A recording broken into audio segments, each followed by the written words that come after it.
Well, afternoon everybody. Got ourselves another project in the garage. So we noticed earlier this spring that with the SRT Grand Cherokee, when the weather started warming up anyways, that we're starting to get a lot of clunking in between shifts, especially at the lower speeds like 35 miles an hour and less. I guess you'd call it clunking. It's not audible really, but you feel it in the seat. It almost feels like a little kid in an airliner kicking the back of your seat as you're flying through the air. So did some poking around online as I usually do, and it sounds like one of the most common things for that occurrence is the transfer case fluid is broken down. So looking in the manual, it looks like we're probably past due service. I believe we are right at 50,000 miles on this thing, and I think they want the transfer case fluid changed every 30,000. We bought this with 25,000 miles on it, so chances of it ever having been done before are slim to none. Oh, one thing that I thought was really stupid, if you go into the owner's manual on this thing, it doesn't give you the quantities anywhere. Looking on one of the forums, I forget which one it was, I think it might have been the SRT8 forum, there was a couple of good threads in there, and I'm trusting these quantities that I can split 3 quarts of 75/90 between the front and rear diff, and then I got 2 quarts of Royal Purple Max ATF for the transfer case. You can use the Mopar stuff by part number. I personally think it's a little easier to get this stuff locally. You can go on Royal Purple's website or Amsoil's website or like Redline, wherever you want to go.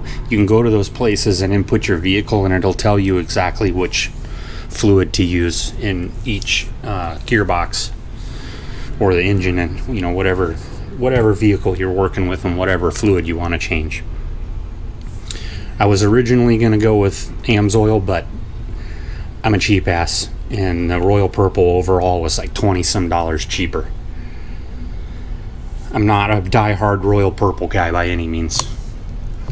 So since I don't know the quantities, I use this for doing the oil changes in my lawnmower, and I've got this marked in graduations, 1 quart and then half quart. So I'm gonna do the rear diff and the transfer case and then the front diff separately so I can keep track of all this. I believe we need a 8mm and 10mm Allen socket. We got some other drivers, got my power ratchet, a couple of rags, and I think we're ready to get after it. So on the rear diff, this is your drain plug, and then get you all turned around sideways. This should be the fill plug right here. I was reading some stories online of guys taking incorrect plugs out of the side of their diff, or the back maybe even it was. And you got to be careful doing stuff like that, because things can fall apart in a differential that weren't meant to be loose. I did go drive this thing around for half an hour or so, maybe 20 minutes. Get everything a little bit warm.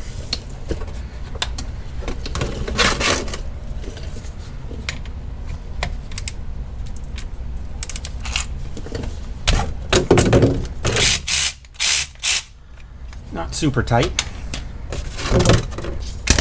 Of course I knocked that plug loose and don't have a rag with me. That's standard operating procedure.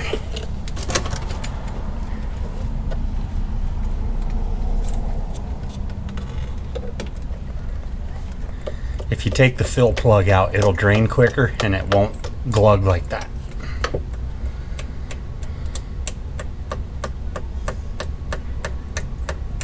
But I'm kind of committed now.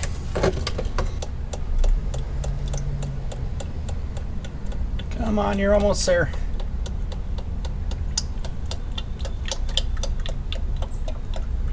There she goes.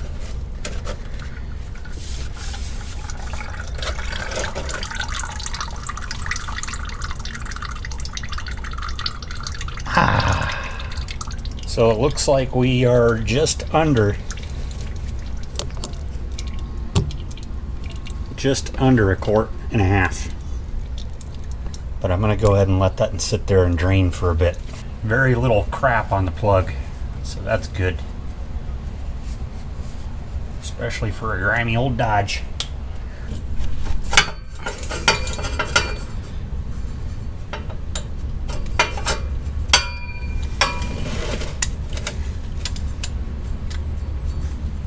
Come on. There we go. Now we get the fill plug out. I'll set it aside. So the drain and fill plug torque should be 26 foot-pounds, or otherwise snug.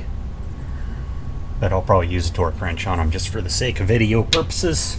You don't need to drain it till every last single drop is out of there. That's probably pretty good. So I'm gonna go grab the torque wrench and get the plug put in, and then we'll proceed with getting some oil in there.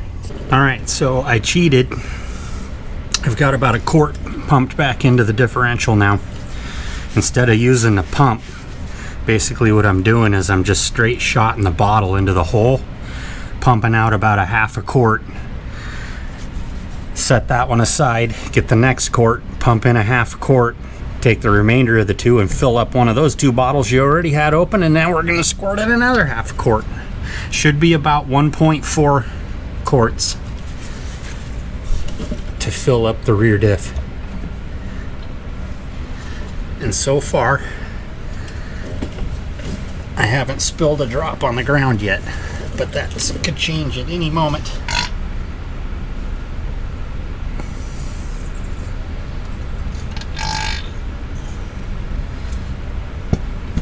Got my grimy old rag on the ground as a standby.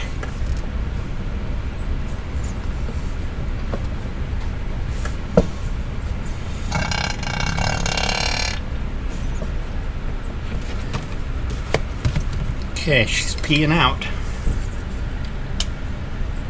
Only made a small mess. You'll have to pardon the fan noise. It's hot outside. Let me sop up my puddle here.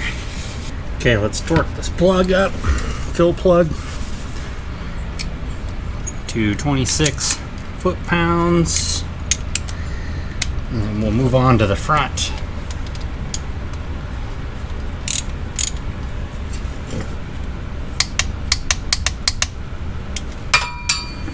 Okay, the rear is done. Let's move on to the front and we'll see you there.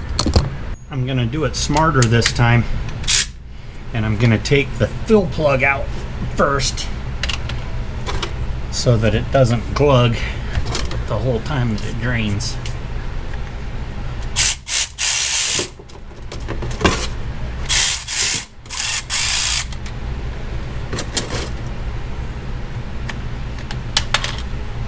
So the front is supposed to be approximately 1.2 quarts, a little less than the 1.4 quarts of the rear.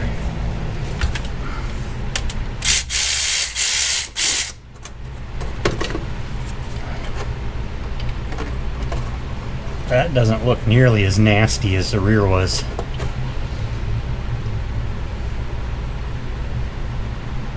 The rear was gross. So same process as the back. Gonna rinse and repeat. I probably won't show all of the front because you can see everything that's going on. We're gonna drain it, put that plug in, fill it, put that plug in, torque to 26 foot-pounds, and we will move on to the transfer case at that time.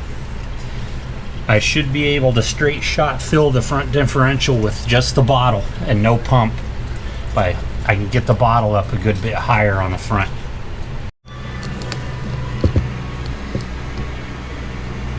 Alright, I didn't mention it earlier.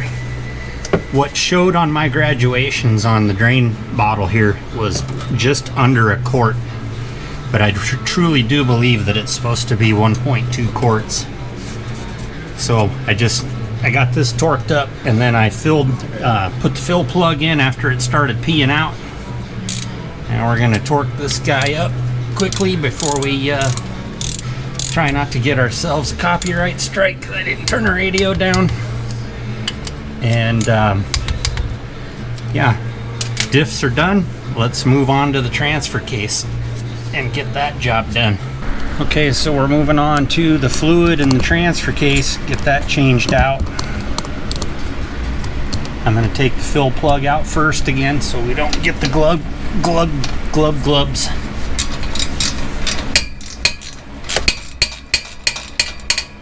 Y'all are going to laugh at me when you see this concoction of tools that I made to get the plug out, because the exhaust is conveniently located right in front of the drain, or the fill plug.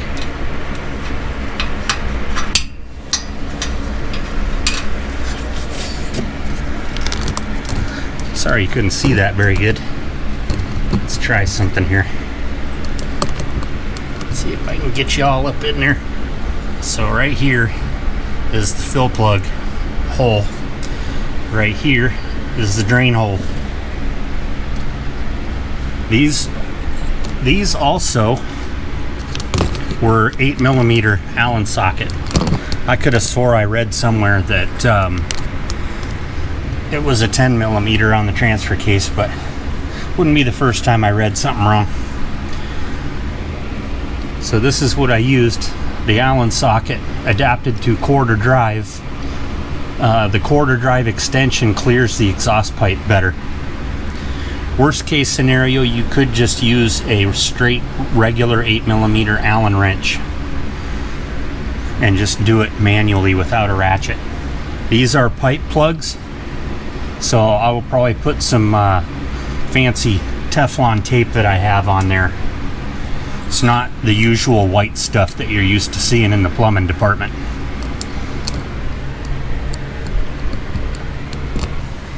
These have a pretty good sealant on them from the factory. It's another reason why I'm pretty sure nobody's been in here before.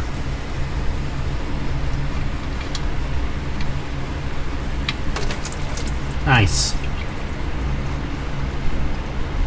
Good thing that epic fail didn't show in the camera. I'm just making a bloody mess. I'm not against showing my epic fails. I'll show you the mess here in a second. That was a little hotter than I thought it was going to be. So this transfer case has 2 quarts in it. Seems there's quite a debate as to how much fluid this transfer case is supposed to have in it. This definitely is 2 quarts. So now I got to decide, do I want to put 2 quarts back in there, or do I want to put 1.4 or whatever it is that I'm hearing or reading on the internet? Isaac, can you come grab some shop towels for me? I got an Exxon Valdez worth of spill in here. No. Actually, you know what you could do, bud? Grab me 3 or 4 of the just nasty ones in the top of the garbage can. I'm going to use these just for my arm. Really? Some of y'all might not even know what the Exxon Valdez is. Big tanker spill up in Alaska many years ago. That's what I just poured all over the floor because I'm a ding-dong. If you don't spill every once in a while, you ain't trying hard enough. So this is the tape that I'm going to be using on the plugs. Like I said earlier, this stuff is way heavier duty than the little white stuff that you get in the plumbing department.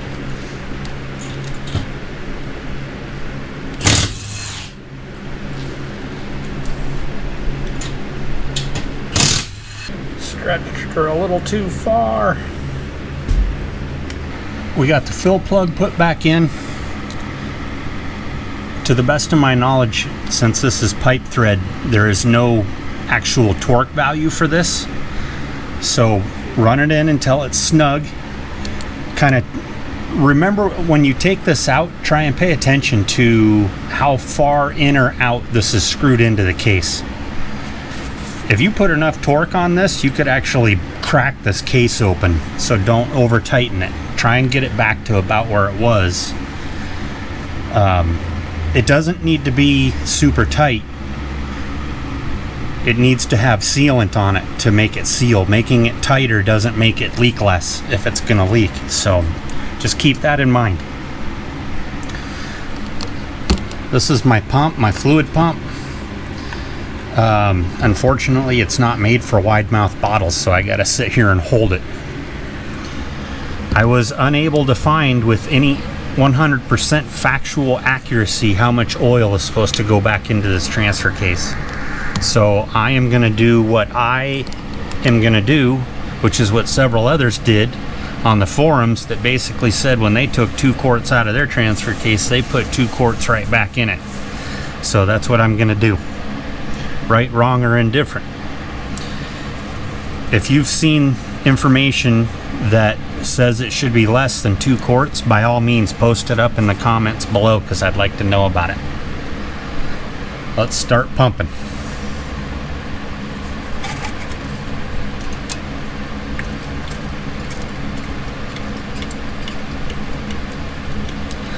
Thankfully, this ATF is like water, so it pumps super easy.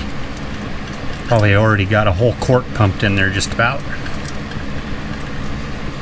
I've seen as little as some saying it's 1.4 quarts and then others saying 2 quarts.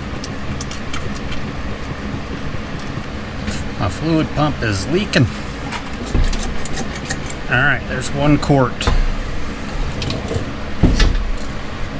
I'm about tired of making messes for one day. Let's see if we can get a shot over the top here of the hose going into the fill port.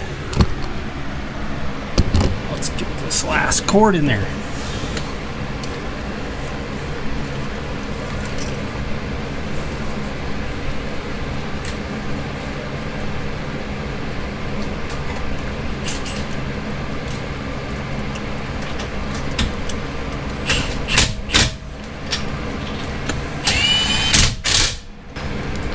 You can see, I'll turn the camera here, how easy this fluid pumps. It's like almost effortless.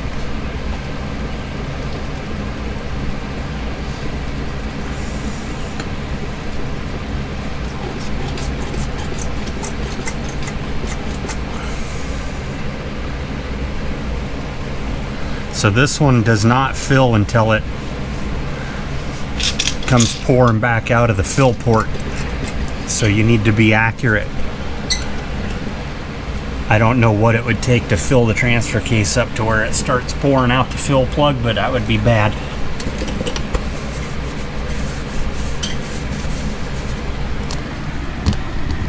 So I'm going to put the fill plug in and tighten it up, and then we'll be ready for a road test. So I just invented a new tool.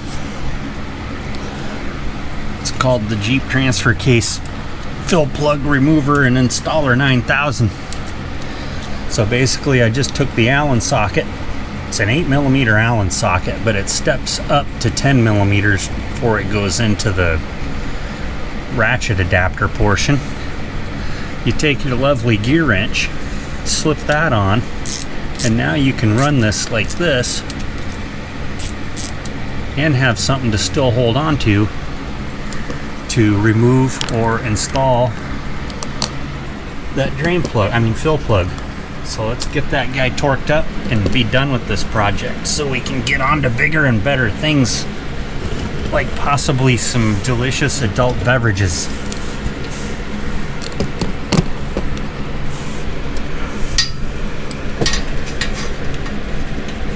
I know you can't see everything that I'm doing from that location. Oh, wouldn't that just figure? I got the gear wrench backwards. I want to tighten it, not loosen it. There we go.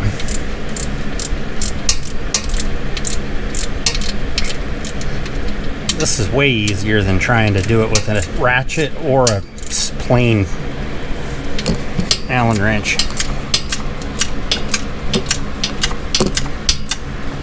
I'm jostling y'alls all over the place. Okay, that's probably getting pretty good. Come on, gear wrench. Think I'm gonna call that good and tight. So you can kind of see how much effort I was putting into that gear wrench. I'll take a little brake cleaner and rinse this off. I always recommend anytime you're changing fluids in gearboxes and diffs and transmissions and even engines, if you spill oil, try and wash it off, because all it does is attract dirt and grime in the future. But we're ready to road test. We got to get it put back on the floor off the quick jacks, and Isaac's got to torque up the wheels after rotating them, and I'll let you know the outcome if the oil change eliminates the clunking in between shifts. I still don't quite fully understand how a transfer case can clunk because the oil is breaking down, but I'm also not an engineer, so let's go drive it. Not every day you get to see a Ferrari getting unloaded. In this neighborhood anyways. Fluid change is done. The wife took it out and drove it for about a half an hour.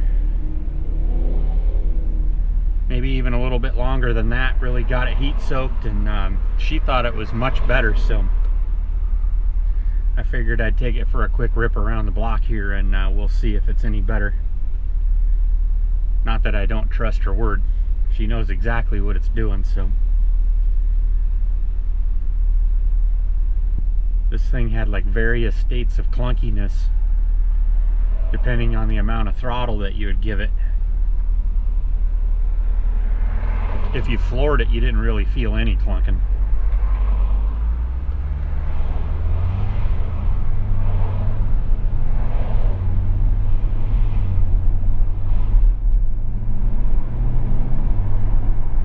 So far, I think it's perfect, but let's go a little bit further.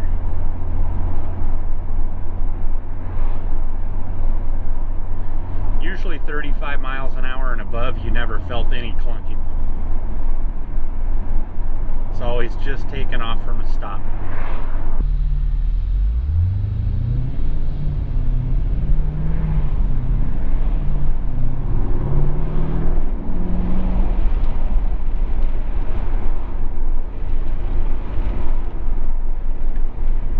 So far, I don't feel it at all. So I'm very happy about that.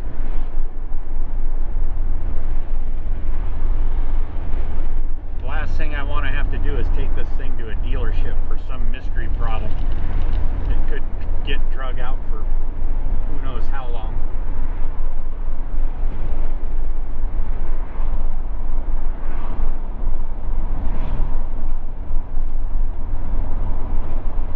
Now, like I said earlier in the beginning of the video,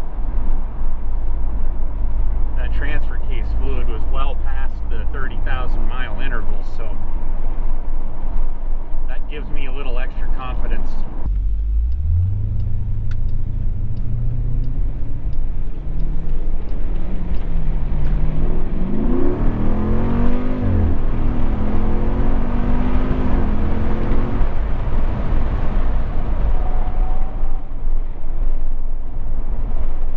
How's that for a little rip? There was no clunking there.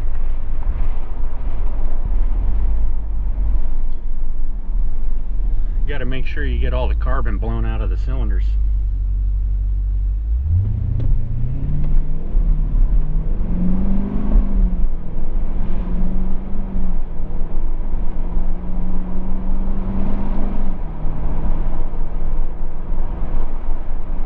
That feels great. I don't feel anything anymore.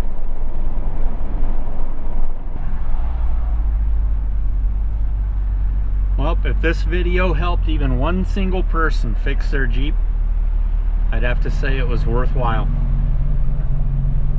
So thanks for checking it out. We'll catch you on the next video. It's going to be a lot of Ford Ranger LS swap stuff coming up here real quick. So thanks for tuning in, and we'll see you on the next one.